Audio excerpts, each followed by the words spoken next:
La deuxième clé, c'est pouvoir remercier avec le cœur. C'est apprécier et faire l'expérience de la perfection universelle. Alors au départ, on peut commencer avec notre concept et notre tête, mais au final, l'idée c'est de pouvoir commencer de voir ces dynamiques et de dire « Waouh !» Au niveau de nos sens, pour pouvoir percevoir les choses, on a besoin d'un contraste. Vous serez d'accord avec moi que si on est dans une salle complètement noire, on ne voit rien du tout. Si on est dans un blizzard complètement blanc, on ne voit rien du tout. Pour pouvoir voir, on aura besoin de cette dualité du noir et du blanc. C'est ce contraste qui nous permet de voir. Donc, dès le moment où on vit au niveau de nos sens, on a une asymétrie. Et il y a un phénomène qui est vraiment fascinant en neurosciences, c'est par exemple ce qu'on appelle la fusion bioorale.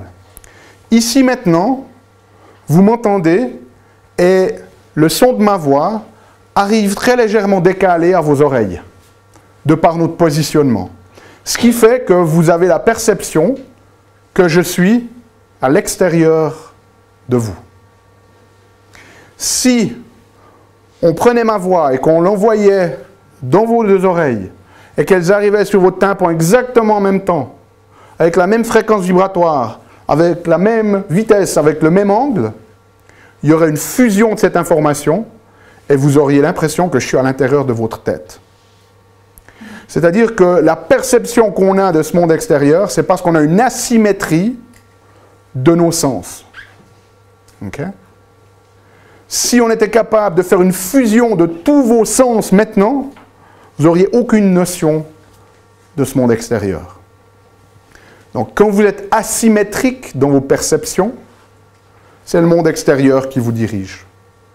Quand vous êtes capable de voir et de vivre la symétrie, c'est votre monde intérieur qui commence de prendre le dessus. Et ça, c'est une des choses plus magiques qu'on puisse développer en tant qu'être humain. Donc, on l'a dit, ce contraste, il est absolument essentiel au niveau des sens. Sauf que nous, de par nos perceptions, on va avoir des demi-vérités. Parce qu'on voit tout d'un coup juste que le noir ou juste que le blanc, et on ne réalise pas qu'ils sont là les deux en même temps. Que dans l'univers, tous les opposés complémentaires sont maintenus de manière synchronisée. Dans Hermès Trigémiste, il y a ce qu'on appelle le principe de polarité. Alors on a toute une série, ce soir on va juste parler de celui-là. Tout est double. Chaque chose a ses deux pôles. Chaque chose a sa paire d'opposés. Les opposés sont de nature identique mais de degrés différents. Les extrêmes se touchent. Toutes les vérités des sens ne sont que des demi-vérités.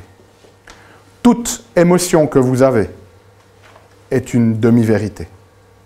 Quand vous avez le vécu de cette symétrie, la seule, on ne devrait même pas l'appeler émotion, le seul ressenti que l'on a, c'est l'amour inconditionnel et la gratitude. Et le seul mot qui sort de notre bouche, c'est merci. Pas merci, mais, ouais, mais. Merci. Oh, waouh. Ok? Tous les paradoxes peuvent être réconciliés. Dans le Bhagavad Gita, il est dit « Dieu est au-dessus des opposés ». Imaginez que j'appelle un de mes amis aux États-Unis et je lui fais « Hey, il fait nuit !» Et il va me dire « Non, non, non, non, il fait jour !»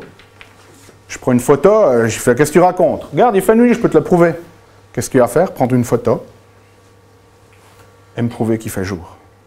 Et on peut argumenter comme ça, aussi longtemps qu'on veut, jusqu'à qu'on est capable de prendre du recul, de faire ce qu'un de mes amis appelle une satellisation, pour voir que cette nuit et ce jour, ils sont là exactement au même moment. Et que ce n'est que ma perception limitée et celle de mon ami qui nous font croire qu'on est dans une ou dans l'autre. Et dans toutes les circonstances de notre vie, tout vient avec ses opposés complémentaires. Et notre souffrance, elle vient du fait que très souvent on n'est pas capable de voir cela et qu'on focalise notre perception sur une demi-vérité. Joyce a ordonné que soit l'été et l'hiver, l'abondance et la pauvreté, la vertu et le vice, et plusieurs autres opposés pour la recherche de l'harmonie du tout. Si je vous proposais de vous donner 1 milliard de francs suisses, ce qui vaut maintenant 50 milliards de dollars, vu l'augmentation du franc, si vous êtes capable de m'apporter que le pôle positif, qui essayerait de le faire? Le fou essayerait. Le sage lui a compris que c'est impossible d'avoir un aimant, de par les principes d'électromagnétisme, sans aucun des deux pôles. Vous pouvez essayer toute votre vie, c'est impossible. Et toutes nos expériences de vie arrivent avec nos deux pôles. Et c'est nos perceptions limitées qui vont dire « Oh non, c'était positif » ou « Oh, c'est terrible ce qui m'arrive. » Okay? La volonté de Dieu est l'équilibre. Sai Wen était un sage chinois. Et un jour, Sai Wen, qui avait un cheval pour l'aider à faire les moissons, son cheval s'enfuit. Et les villageois arrivent. « Oh mon Dieu, Sai Wen, c'est horrible ce qui t'arrive, quel malheur! Justement à l'époque où les moissons vont commencer, comment vas-tu faire? Pauvre Sai Wen, c'est horrible ce qui t'arrive. » Et Sai Wen, centré, répond « Peut-être bien que oui, peut-être bien que non. » 2 jours après, son cheval qui s'était échappé revient avec une jument sauvage. Donc maintenant, il a 2 chevaux pour le prix d'un. Les villageois arrivent. Oh, Sai Wen, mais quelle chance tu as, c'est magnifique. C'est quand même pas possible d'avoir autant de chance, mais quel magnifique événement. Et Sai Wen, centré, peut-être bien que oui, peut-être bien que non. 2 jours après, son fils qui essaye de dompter le cheval sauvage tombe et se casse la jambe. Les villageois arrivent. Oh, pauvre Sai Wen, mais comment tu fais pour survivre à tous ces malheurs? C'est terrible ce qui t'arrive. Ton fils qui allait t'aider à faire les moissons, maintenant il ne va plus pouvoir t'aider. C'est horrible. Pauvre Sai Wen, pauvre Sai Wen. Et Sai Wen reste centré. Peut-être bien que oui, peut-être bien que non. 3 jours plus tard, les agents de l'empereur passent pour recruter tous les jeunes valides du village pour aller faire la guerre. Sauf bien évidemment le fils de Sai Wen qui a une jambe cassée. Alors tous les villageois arrivent. Sai Wen, quelle chance tu as! Peut-être bien que oui, peut-être bien que non. La masse vit dans l'illusion de la perte et du gain, du bien et du mal, du positif et du négatif, du challenge, du soutien. Le maître, il vit dans un monde de transformation. Peut-être bien que oui, peut-être bien que non. Un de mes mentors, le Dr. John Demartini, a une histoire où il avait échangé des cours de philosophie qu'il donnait contre un maître d'arts martiaux assez âgé.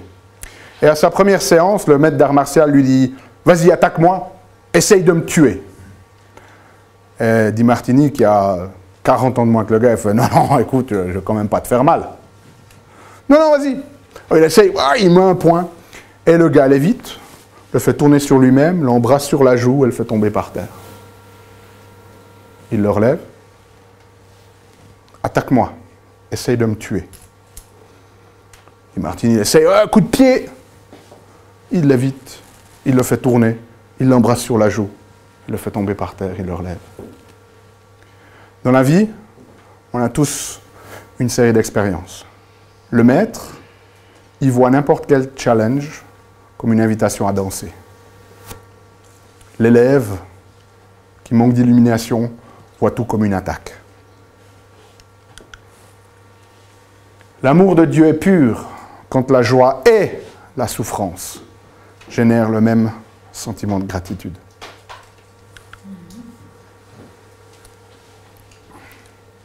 L'outil principal pour nous amener à découvrir et accepter les choses, de maintenir cette perception globale, c'est ce qu'on appelle la méthode Demartini. C'est une série de questions qu'on va se poser qui vont nous permettre de sortir de ces demi-vérités. Alors, on n'a pas le temps de l'explorer quand on fait des séminaires là-dessus. Ça dure 1 ou 2 jours. En général, ça commence à 8 h le matin, ça finit, si tout va bien, minuit, 1 heure, 2 heures. Mais c'est une série de questions. Est-ce que j'aimerais que vous commenciez d'observer? C'est par exemple, dès le moment où vous émettez un jugement sur une personne, de vous souvenir que son opposé complémentaire est également là, et d'essayer de voir où il est. C'est-à-dire que si vous avez l'impression qu'une personne vous challenge, au même moment, où est-ce qu'elle vous soutient également? Un autre principe, c'est le principe de reflet. C'est-à-dire que tout ce qu'on dit des autres, que ce soit dans l'admiration ou dans le ressentiment, on l'a en nous. Okay. Et 1 ou 2 des plus grandes émotions qu'on a dans ce cadran de gauche par le passé, c'est le ressentiment. Le ressentiment, c'est la perception qu'on a que quelqu'un dans le passé nous a fait plus de mal que de bien, nous a fait perdre plus qu'il nous a fait gagner. Et l'autre, c'est le sentiment de culpabilité. C'est-à-dire la perception que nous, on a fait plus de mal que de bien, plus de choses méchantes que gentilles, plus de pertes que de gains à une autre personne. Et cette méthode, elle nous permet de décortiquer ça, de nous poser les bonnes questions. C'est-à-dire que si vous jugez quelqu'un pour son trait de caractère, si vous pensez par exemple que cette personne, elle est méchante, ça va être d'observer, de voir qui la voit exactement à l'opposé de ce que vous voyez. C'est-à-dire qui la voit comme une personne gentille. Ensuite, de voir où est-ce que nous, on est méchants. Parce qu'on a aussi tous ces traits. Et en quoi le fait qu'il ait été méchant avec nous sert? En quoi le fait qu'on ait été méchant avec quelqu'un sert cette personne-là? Au même moment que cette personne a été méchante avec nous, qui était gentil, de manière synchronisée? Et vous imaginez bien que quand on est capable d'entraîner notre système nerveux à voir ces choses-là, la vie, elle devient beaucoup plus facile. Parce qu'au lieu de se battre, on danse. Okay. Un autre processus qui est très intéressant pour pouvoir dire merci au passé, c'est un processus énergétique qui s'appelle la récapitulation. Pour ceux qui ont peut-être lu du Carlos Castaneda, il y en a certains d'entre vous, okay, peut-être déjà entendu parler. Le processus de récapitulation, c'est un processus où on part du principe que dès le moment où vous avez une expérience avec quelqu'un, il y a comme une espèce de connexion énergétique qui se crée et qui reste en nous, et qui se nourrit de notre énergie vitale. Et ça peut plus ou moins nous coûter. Et c'est un processus conscient, si vous voulez, de revisiter toutes les circonstances, toutes les expériences, toutes les personnes avec lesquelles on a eu des interactions, et puis de faire le choix conscient de savoir si on veut continuer de nourrir cette connexion, ce filament énergétique, ou de le laisser partir.